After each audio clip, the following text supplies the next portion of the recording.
எல்லாருக்கும் வணக்கங்க. இன்னைக்கு நம்ம முருங்கைக்காய் சாம்பார் வைப்போம். ஆயில் காஞ்சிருச்சு. கடுகு, உளுத்தம்பருப்பு, கொஞ்சம் சீரகம் போட்டுக்குவோம். கொஞ்சம் பெருங்காயம் போட்டுக்கலாங்க. ஒரு வரமிளகாய், வெங்காயம், கொஞ்சம் கருவேப்பிலை, முருங்கைக்காய் எடுத்து போட்டுக்கலாங்க.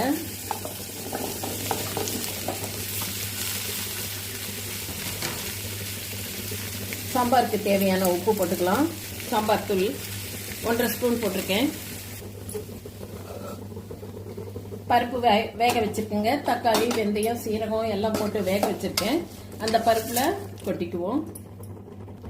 புளி ஊற்றிக்கலாம். கொஞ்சமாக தண்ணி கலந்துக்கலாங்க.